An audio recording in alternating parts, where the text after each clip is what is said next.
জাতীয় নাগরিক পার্টি যারা নেতৃত্বে রয়েছেন তাদের মধ্যে নতুন রাজনৈতিক দলের জাতীয় নাগরিক পার্টির আহ্বায়ক হচ্ছেন নাহিদ এবং সদস্য সচিব হচ্ছেন আক্তার। দর্শক, আপনাদেরকে জানিয়ে রাখতে চাই, আগামীকাল অর্থাৎ ২৮ ফেব্রুয়ারি নতুন রাজনৈতিক দল জুলাই অভ্যুত্থানের সেই আন্দোলন থেকে গড়ে ওঠা সেই রাজনৈতিক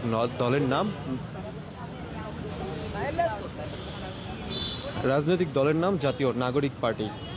অন্তর্বর্তী সরকারের সাবেক উপদেষ্টা নাহিদ ইসলাম এবং জাতীয় নাগরিক কমিটির সদস্য সচিব আক্তার হোসেনের নেতৃত্বে আত্মপ্রকাশ করতে যাচ্ছে নতুন এই রাজনৈতিক দল। তরুণদের দলটির নাম হবে বাংলাদেশ নাগরিক পার্টি। আজকে দুপুর থেকে বিকাল পর্যন্ত রাজধানীর বাংলা মোটর জাতীয় নাগরিক কমিটির কেন্দ্রীয় কার্যালয়ে জাতীয় নাগরিক কমিটি ও বৈষম্য বিরোধী ছাত্র আন্দোলনের যৌথ বৈঠকে এসব সিদ্ধান্ত হয়।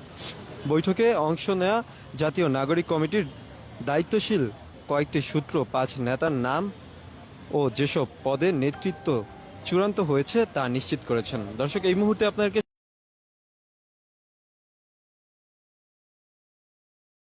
এসেছেন যে গতকাল তাদের সেই রাজনৈতিক দলের আত্মপ্রকাশ হতে যাচ্ছে। সেই রাজনৈতিক দলকে সেখানে আমন্ত্রণ জানানোর জন্য আজকে ৬ সদস্যের একটি প্রতিনিধি দল এই মুহূর্তে সেখানে প্রবেশ করেছে প্রধান উপদেষ্টার বাসভবনের সামনে প্রধান করছে। দর্শক, আপনাদেরকে একটু জাতীয় নাগরিক কমিটির দায়িত্বশীল কয়েকটি সূত্র ৫ নেতার নাম ও যেসব পদে নেতৃত্ব চূড়ান্ত হয়েছে তা নিশ্চিত করেছেন। দলটির দক্ষিণের মুখ্য সংগঠক হিসেবে বৈষম্য বিরোধী ছাত্র আন্দোলনের আহ্বায়ক হাসনাত আবদুল্লাহ এবং উত্তরের মুখ্য সংগঠক হিসেবে সার্জিস আলমকে চূড়ান্ত করা হয়েছে। এছাড়া মুখ্য সমন্বয়ক হিসেবে নাসিরউদ্দিন পাটোয়ারিকে চূড়ান্ত করা হয়েছে। আগামীকাল অর্থাৎ শুক্রবার বিকেল রাজধানী মানিক মিয়া অ্যাভিনিউতে নতুন এই দলের আত্মপ্রকাশ অনুষ্ঠান হবে। সেখানে দলের শীর্ষ পদে মনোনীতদের নাম ঘোষণা করা হবে। দর্শক, আপনাদেরকে নতুন কমিটি আগামী জাতীয় সংসদ নির্বাচন পর্যন্ত নেতৃত্ব দেবেন বলে জানা গেছে। এজন্য দলের আহ্বায়ক কমিটি আকার বৃদ্ধি করা হচ্ছে। ইতিমধ্যে কমিটির একটা খসড়া তৈরি করা হয়েছে এবং খসড়া তালিকা তৈরি করা হয়েছে। এতে জুলাই আন্দোলনে নেতৃত্ব দেয়া সম্মুখ যোদ্ধাদের স্থান দেওয়া হয়েছে গুরুত্বপূর্ণ পদগুলোতে।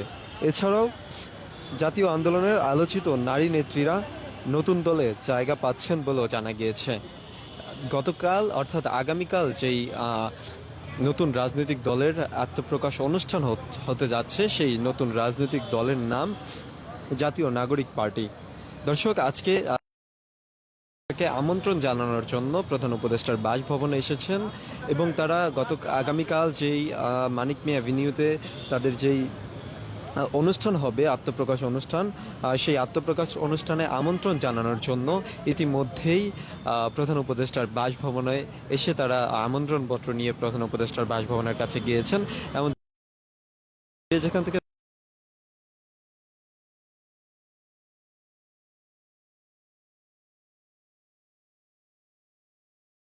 সরকারের সাবেক উপদেষ্টা নাহিদ ইসলাম এবং জাতীয় নাগরিক কমিটির সদস্য সচিব আক্তার হোসেনের নেতৃত্বেই আত্মপ্রকাশ করতে যাচ্ছে নতুন রাজনৈতিক দল। তরুণদের দলটির নাম হবে বাংলাদেশ নাগরিক পার্টি। আপনাকে একটু বলতে চাই যে আজকে দুপুর থেকে বিকাল পর্যন্ত রাজধানীর বাংলা মোটরে জাতীয় নাগরিক কমিটির কেন্দ্রীয় কার্যালয়ে জাতীয় নাগরিক কমিটি ও বৈষম্য বিরোধী ছাত্র আন্দোলনের যৌথ বৈঠকে সব সিদ্ধান্ত নেওয়া হয়েছে এবং তারা বিশেষ একটি সূত্র জানিয়েছে যে যেসব পদে ৫ জন নেতার নাম ও যেসব পদে নেতৃত্ব চূড়ান্ত হয়েছে তা নিশ্চিত করেছেন বৈঠকে অংশ নেওয়া জাতীয় নাগরিক কমিটির দায়িত্বশীল কয়েকটি সূত্র।